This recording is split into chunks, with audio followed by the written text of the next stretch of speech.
All right, so this week we read through Daniel chapter 3 and Daniel chapter 6. And it might seem kind of weird to skip chapters and not go in chronological order by chapter. But the reason I wanted to pair these together is because they are parallel chapters. They follow a very similar pattern, a very similar format, and it's all about the whole topic of loyal subversion that we talked about with Daniel. And so they are loyal to the Babylonian Empire up to a point where they then have to draw the line and say, no, I'm not going to bow down to the statue. No, I'm not going to pray to the king. And so loyal subversion is a big theme as we go through the book of Daniel. As a way for them, it's the peace ethic that Jeremiah talked about. Remember in chapter 29, he talked about when while you are in Babylon, build houses, get married, have kids, plant gardens, pray for the empire because their success is your success. So Jeremiah set up this peace ethic, if you will, and we can talk about that a little bit more as we go through tonight. But just kind of setting the stage for why chapter 3 and 6 together, because we see, just like with chapter 1, where they had the kosher food test, they are choosing to follow God in a pagan land. And these situations are life and death. As we see in chapter 3 and 6, as you read, in chapter 3, they were literally dropped into a brick kiln. There's no more threat of death than that, being dropped into this open fire that is, potentially 1,600 degrees at its max. There's no escaping that by normal human means. And then think about the lion's den. Normally, starved and hungry lions don't just sit there with their mouths closed when there is prey. And so in both of these chapters, we see Daniel and his friends exercise their loyal subversion and stand up to authority and be put in this life or death situation. And in both cases, God sends an angel to rescue them. And what I love about the end of each chapter, they're promoted. I just love that. It's such a twist to what you think is going to happen in the story. And so I have a video that I'll share with everyone afterwards. I think I put it in Realm when I sent a reminder for today about class and the Zoom link. But I found a video, actually Ryan found it for me, so we need to thank Ryan. It is a dramatization of the fiery furnace. Now, normally I don't share things like that because I'm not a dramatization kind of person. I'd rather have the facts. But this one actually is pretty good. It makes you feel like you're right there standing next to Shadrach, Meshach, and Abednego. And, because even I thought after I watched this, when I read it, I just kind of gloss over stuff and I don't really take time to let it sink in and try to feel what they're feeling in the moment. And the dramatization actually has Daniel in it, even though in chapter 3, he's not there. But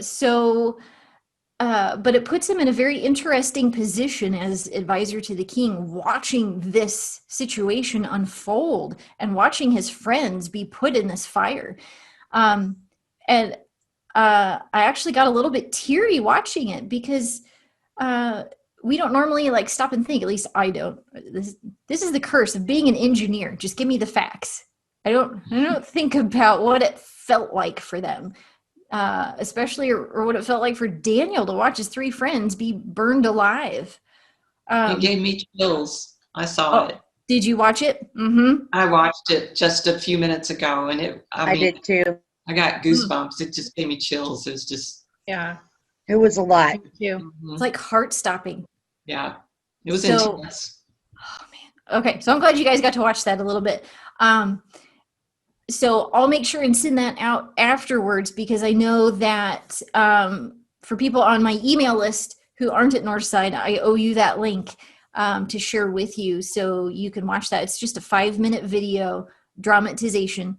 It doesn't follow the scripture verse for verse, but it's pretty close, and I think it gives you the feel for what it might have been like. And so I wanted to kind of start off tonight setting the stage, at least for the fiery furnace, in mind, because I want to think about, you know, how Paul, the apostle in the New Testament, says, always be prepared to give an answer. I feel like that really applies to what both Shadrach, Meshach, and Abednego and Daniel separately had to do. They had to give an answer.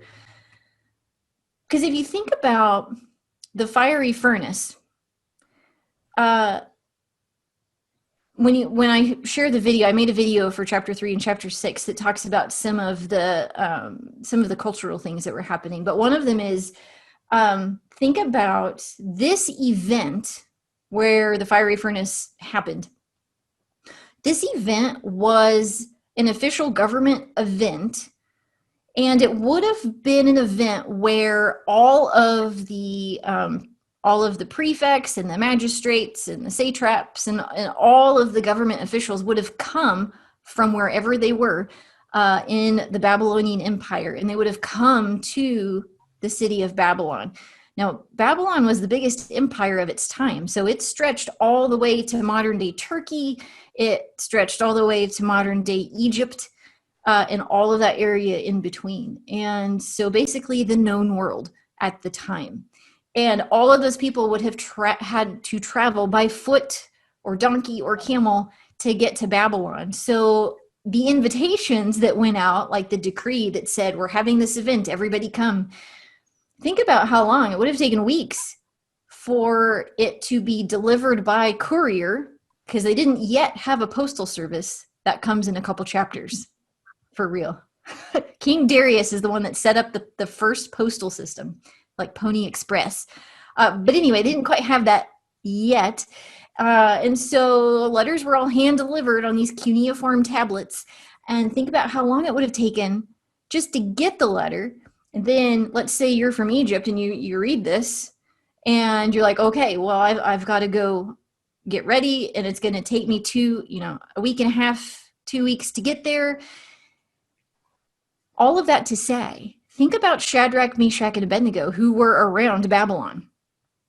Remember, because at the end of chapter 2, they were promoted and set over the cities around Babylon. So they would have been close by. They would have had ample notice that this event was going to happen. And they knew it was coming. Sometimes when we read the story, we think, oh, this was just like spur of the moment. Everybody shows up and here we are. But this would have taken immense planning ahead of time to get the word out and give everybody time to travel. And what do you think Shadrach, Meshach, and Abednego were thinking about during this maybe 2-3 week period leading up to this event? I don't know, but what you see what I mean? Like, what was going through their mind knowing this was coming, and they were going to have to declare loyalty to the empire, which meant bowing down to this big golden statue. Maybe they even saw it being constructed, knowing that this was coming. So they would have had a lot of time to think about excuses. How am I going to get out of this one? In the video I'm going to share with you that I made for chapter 3, I give an example of there's an actual cuneiform letter that was uncovered. And when they read this letter, it was an official, not for this specific event, for a different event that happened about a century before this. But the letter said, I'm so sorry, I can't come. I'm busy that day, but I went ahead and took the loyalty oath here. I have witnesses, and I did it with at the time, Assyrian god images around me. So he got out of it. But I mean, what about Shadrach, Meshach, and Abednego? What excuses? That's actually going to be our breakout room. I'm going to give you guys 8 minutes in your breakout room. Think up excuses. I know it sounds weird. Because we should not do that. I know. But what are the excuses they could have used? There's a reason I'm having us do this. So I'm going to give you guys 8 minutes in a breakout room. Have a scribe to write this down because we'll report out at the end.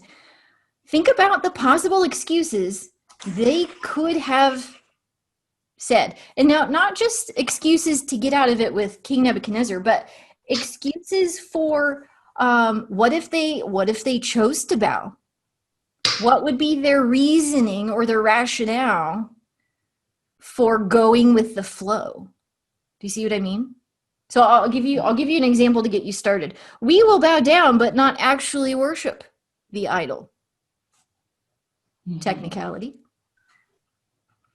So think about what if they had chosen to bow down? How would they rationalize that? What excuses would they have? Okay. Questions before we do breakout rooms? Okay. All right. Let me get this set up here. And okay. On your mark, get set. 8 minutes, go. Okay, it looks like everybody's back. So let's see. Let's have the scribe from each room do a report out. Tell us what were some of the excuses that Shadrach, Meshach, and Abednego could have used to bow down and save their own lives. Or just tell me what you discussed. Either one. I'll go. So we said, if I bowed down, it would be better than if I were dead, because then I could help more people, if I'm still alive. That's a good one. Somebody said tripped and fell. Oh.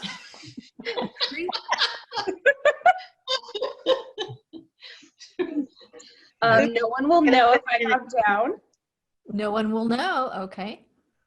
If I bow down, surely God will forgive me this time.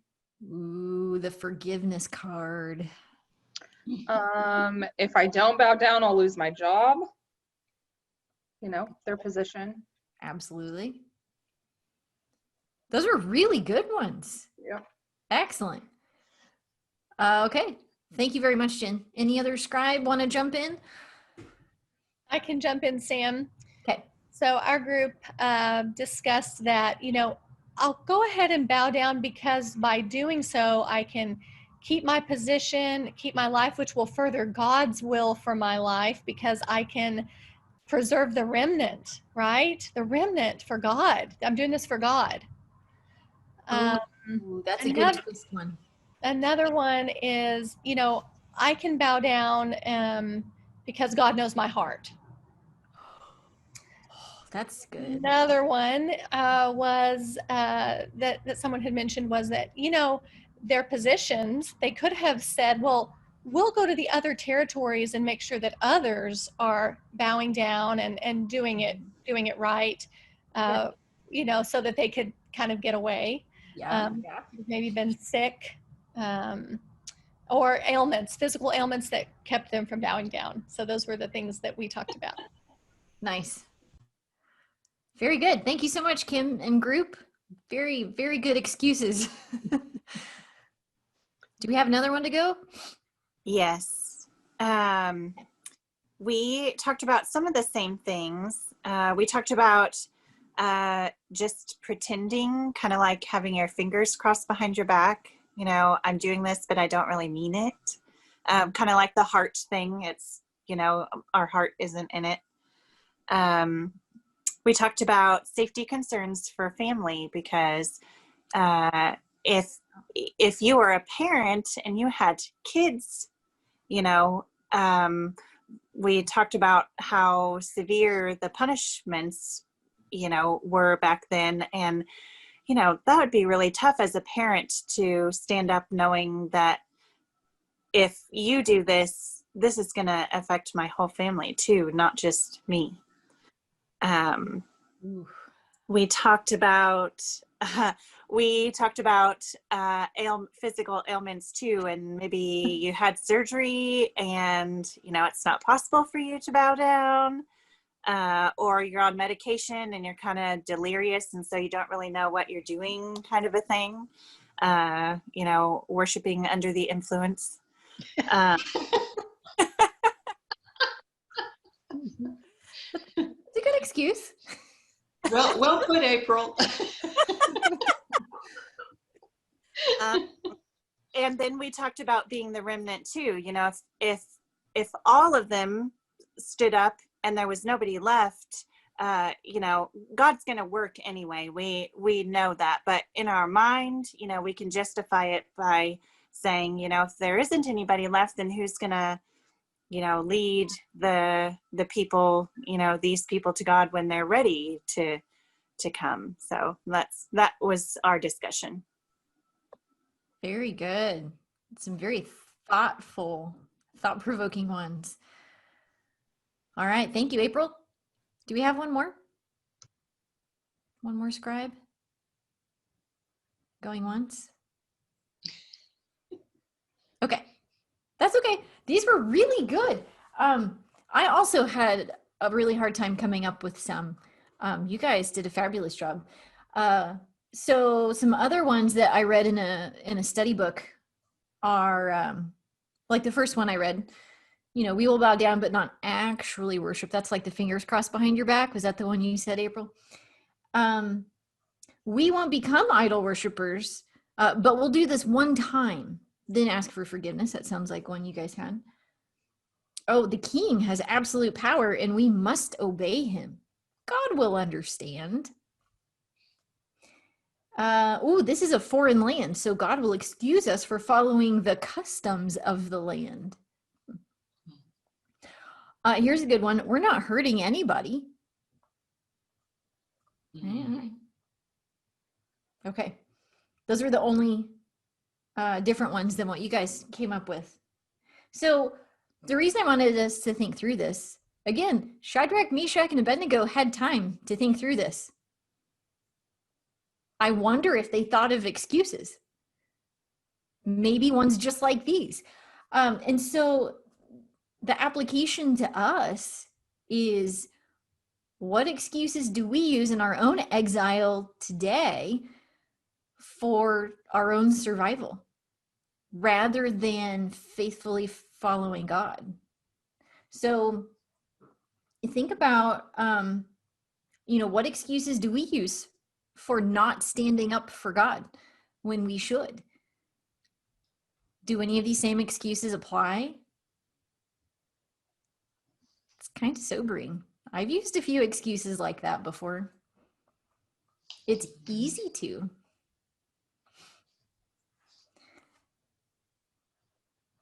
But also think about that it affects your witness when you go along with the crowd and don't stand up for God.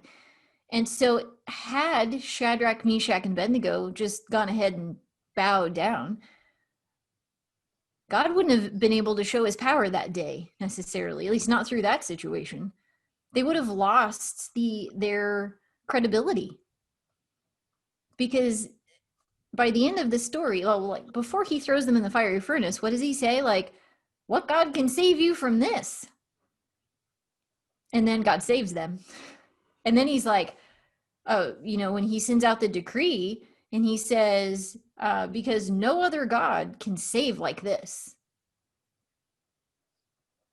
And so think about, you know, in our lives today, anytime we compromise or take the easy way out or use any of these excuses, now God has to work through somebody else to accomplish his will. It's kind of a sobering thought. Sam, Yes. what I've always loved about the scripture that's actually included and wasn't in the dramatization was that they said, yes, God can save us. We know that he can. Even if he does not, this is what we're going to do. They knew they could have been killed. Absolutely. That's a very sobering thought. That goes against our human nature, doesn't it? Yes. Yes. But then you think of, the early Christians. There's a book called Fox's Book of Martyrs. Have any of you guys ever heard about that? No. That book? Some nod their heads, yes. So Fox's Book of Martyrs is a book that was compiled listing all the different martyrs, starting with the apostles, and it detailed the gruesome ways in which they were killed in the name of Christ. And it talks about how they stood up to authorities. Like Peter was crucified upside down because he felt unworthy to be crucified the same way his Lord was. It talks about people being early Christians being put in bags with venomous snakes and tied in the bag. I mean, it's really awful. People tied to millstones and dropped into the ocean or to the sea. And those people, reading the book of Revelation, if you went to Brenda's class in this last year, all of the martyrs get to wear white robes in heaven. They have a special place in heaven. And, the song we sing, "This world is not our home." Sometimes it's easy to lose sight of that. And we think this world is our home and we need to survive. But it's not. And I think Shadrach, Meshach, and Abednego show us that, when you choose to follow God, you may have to forfeit your own life. We don't necessarily feel in fear of that in our modern Western cultures. Our governments are set up with, some Judeo-Christian traditions. And so maybe that gives us a false sense of security. But so we're not necessarily in physical danger or danger of imminent death because we follow Jesus, but there are certainly situations in other countries around the world where it is still a life or death situation. Well, Sam, I think about our situation with not being able, when the pandemic first started, and they said you couldn't meet, churches couldn't meet, but with our technology, we found a way to meet together. Yeah. But if we hadn't have had this avenue of the internet, what would we have done? Because we couldn't go to one single church building. Yeah.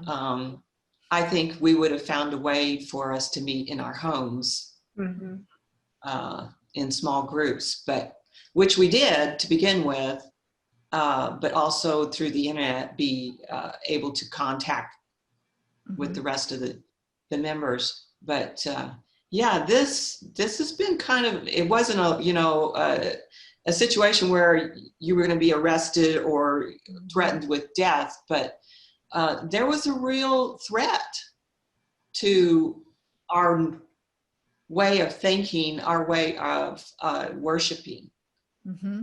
And still in California, they still are facing that. Absolutely. I've been watching some of John MacArthur's videos. He leads a church out there, and boy, he has really stood up to authorities. Let me tell you. Yes, absolutely. Thank you for bringing that up, Betty. So there are situations where there are threats, but even like in your everyday life, sometimes there are times where it would be just easier to go with the flow and just let God forgive you later. But Shadrach, Meshach, and Abednego didn't do that. Daniel didn't do that in chapter 6. So think about, as you go through the week, are there any excuses that you use in your life? I know I've had some in mine. Now I will think differently about that.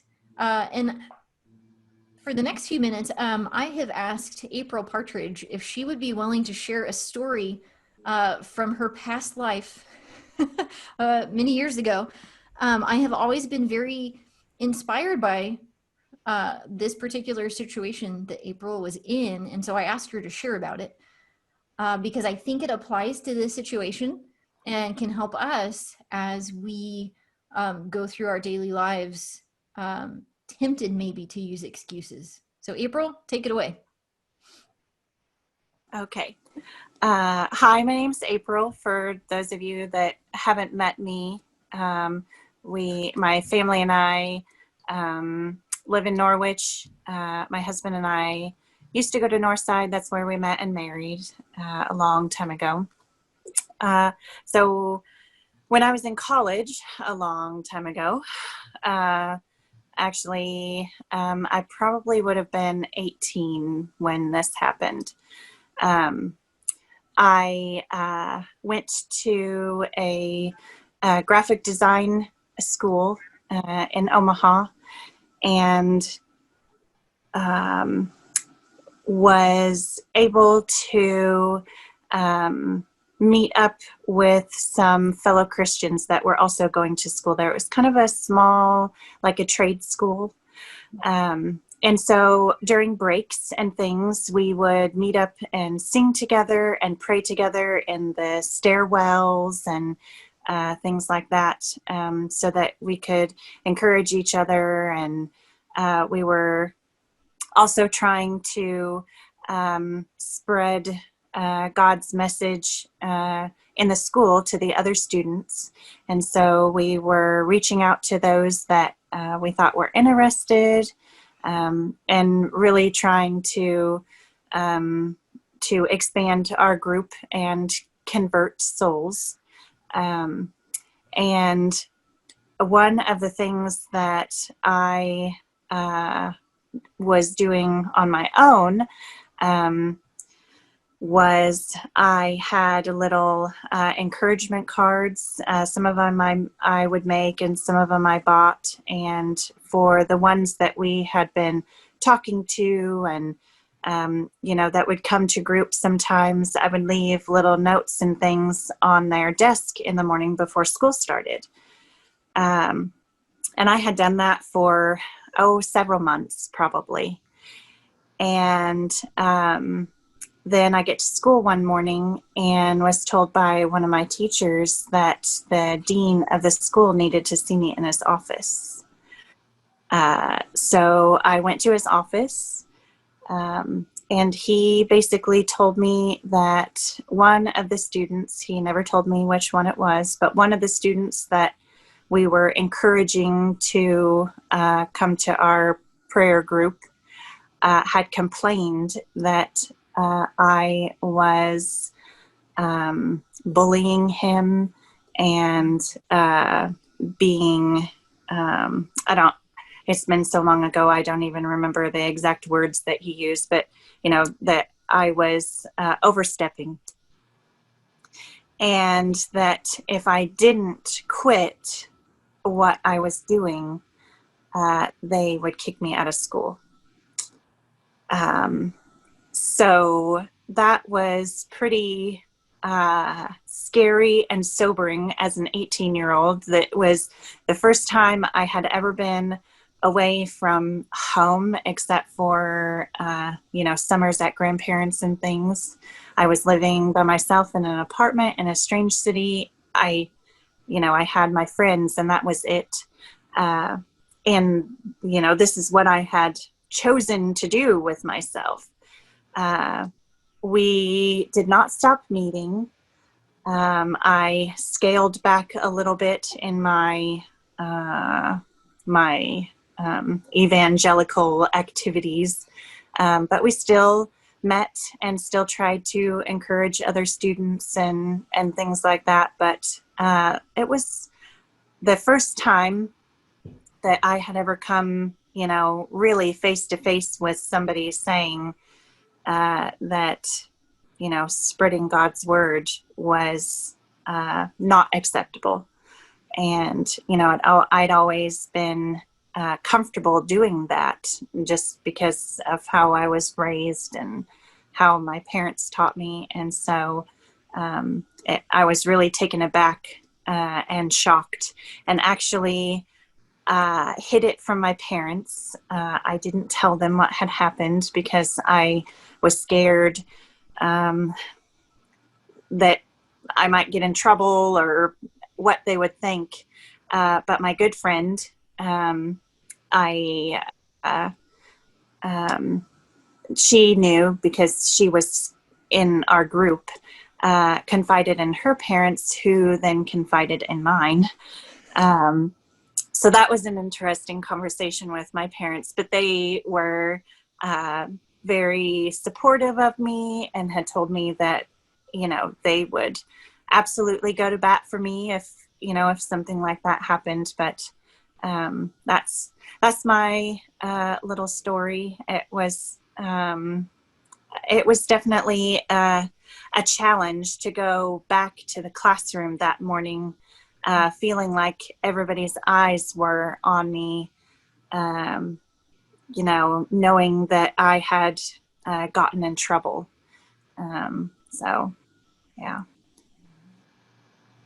So then, did you continue to go to that school the rest of the semester? Did you stay there?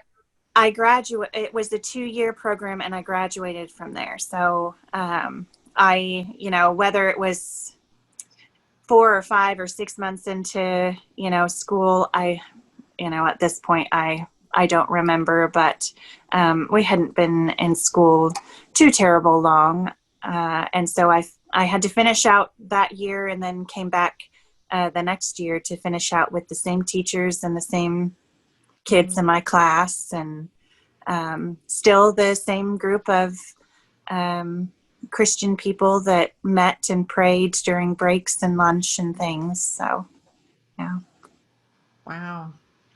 What an experience. Thank you for being willing to share that with us.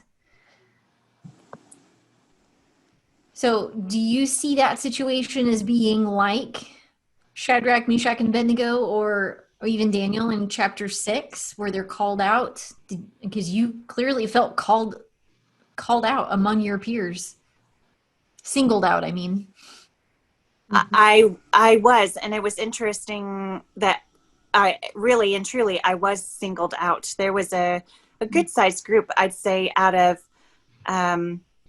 since it was a 2-year school, there was kind of freshmen and seniors, I guess, the underclassmen and upperclassmen. So maybe out of the whole school, there were 100 kids, and maybe 25 of us or so that were meeting during groups or breaks and things.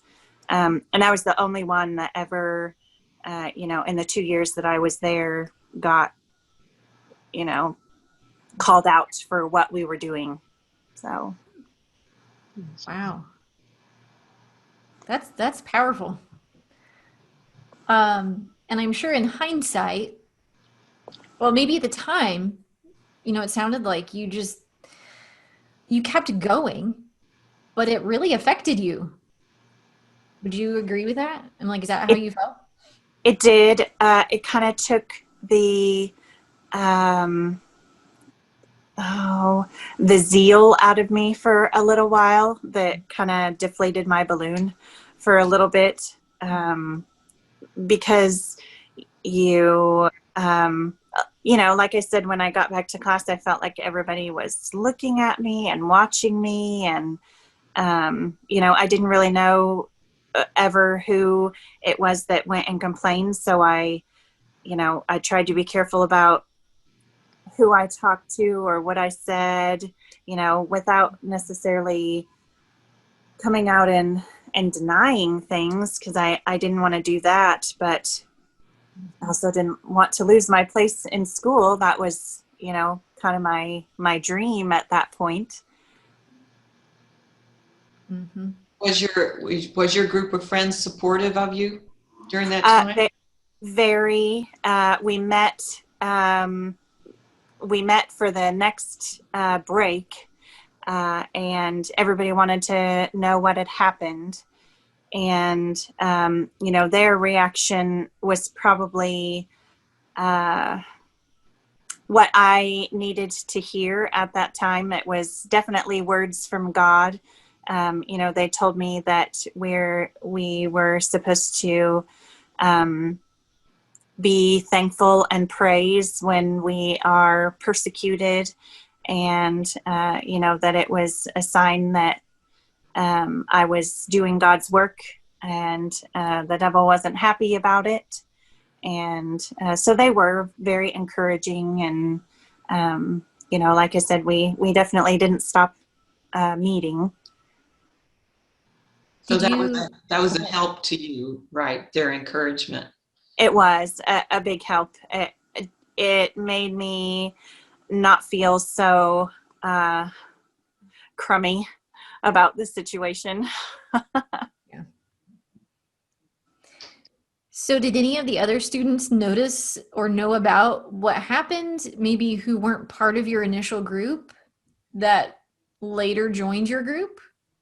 I do think so, yes. I think eventually most of our class knew that at least something had happened. But we did expand our group a little bit over the next couple of years, just with other people who were kind of searching and needed some peer encouragement, I guess. Mm-hmm. And we were, and I guess I should say, it wasn't a Church of Christ group. It was a group of Christians from all denominations and walks that we were all meeting together. Mm-hmm. So it was, all of God's people, not just Church of Christ ones. So that's wonderful. So in the end, more people saw it and you had a better witness. Yes, and it's a story I've been able to use to help encourage my kids when they've run into, obstacles and, people being negative towards them because of how they believe for one reason or another. And so maybe not at the time, it wasn't encouraging for me, but it is now, and I've been able to use it to help encourage others. That's fantastic, including all of us tonight. Yeah. So thank you again for sharing. Everybody, golf clap. Thank you so much, April. Thank you. I sort of put April on the spot to do that. I hadn't thought about your story in years until we got to this chapter, and it's like, that fits in perfectly with Shadrach, Meshach, and Abednego, I think. So thank you again for sharing that. So we are just about out of time. I have a really great article that I'll share with you afterwards that shows how Jesus applied this same peace ethic from Jeremiah, from Daniel, that Shadrach, Meshach, and Abednego used, and he employed it against the teachers of the law, surprisingly. It has to do with paying taxes, and the coin had Caesar's image. And so in our last 1 minute, I'll just say briefly, I'll put this in the email, but it'll be in the video description of the video I put in YouTube. But if you look up the word image in the Blue Letter Bible, and then look at all of the usages of the word image, the same word image, it's in Genesis 1, let us make man in our image. It's in Daniel chapter 2 with the dream statue. It's in chapter 3 with the gold image or statue that Nebuchadnezzar made. And it's also in, hang on, it's in Matthew chapter, where is it? Matthew chapter 22 with Jesus very cleverly evading the tax question from the teachers of the law. Whose image is on that coin? And so I'll share that article with you. But basically, you know, when they said, should we pay taxes to Caesar? Jesus gets the coin, which has Caesar's picture on it on one side. On the other side has the inscription that says, Caesar Augustus, son of the divine, right? Because Roman rulers made themselves into divine beings.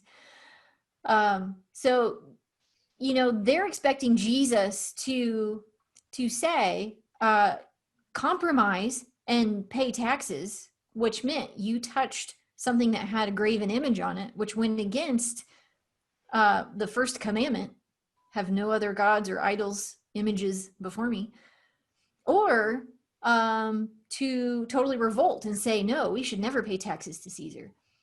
Just like Jeremiah said, Daniel said, and now Shadrach and Meshach and Abednego did. He took the way of the peace ethic, which is part, what do we say? Part loyalty, part subversion. Mm-hmm. Jesus does that with them. He doesn't say compromise or revolt. He follows even Jeremiah's peace ethic to say, give to Caesar what is Caesar's. This is his money. It's his propaganda. It's got his picture. Give it back to him. And then he says, give to God what is God's. He's talking about us. We are made in whose image? Yes, God's image. Mm-hmm. That's what Jesus was telling them. And they went away amazed. So I have a great article about that because I think it wraps all of this up in a nice bow to show us how Jesus applied this same peace ethic in his dealings in the Roman Empire. We can do the same. And I think April's story was a great view of that as well.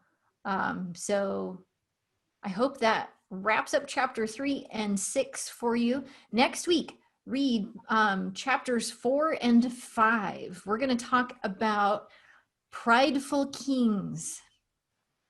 So in the meantime, I owe you a couple videos, so I'll get those out for you in an email, both on Realm and email for those on my email list. Any questions before we break for the week? Or any thoughts about the chapters? I just want to say real quickly, April, thank you for that. The fact that I can't readily recollect a time in my life that anything like that has happened may be an eye-opening experience and eye-opening moment for me.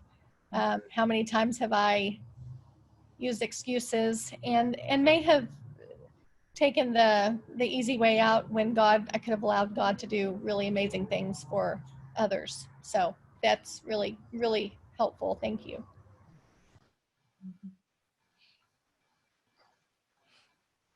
Also, as a side note to when we were watching the service, participating in the worship service through the internet, there were way more people watching beyond our own congregation.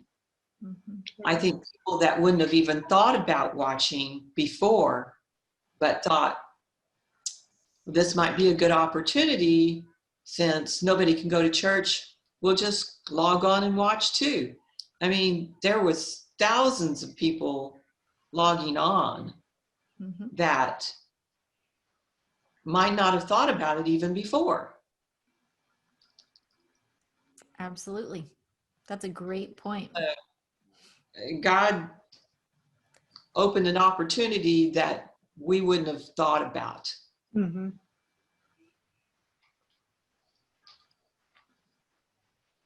Yeah.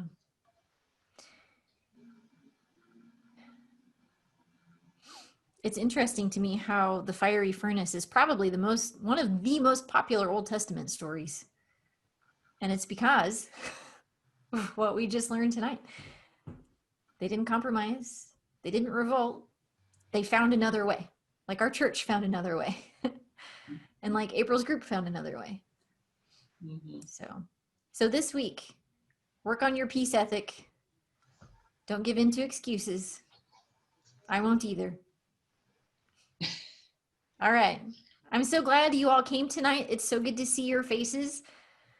Let me know if you have questions throughout the week, but watch for an email coming from me. Jack, have a good night. You should probably go to bed now, right? Bye-bye. We go to bed at 10. Then we go to bed. Okay, good. Thank you, All right, I Sam. encouraged him. Thank Thank you, you, guys. Bye-bye. Bye. Bye, everybody. Bye.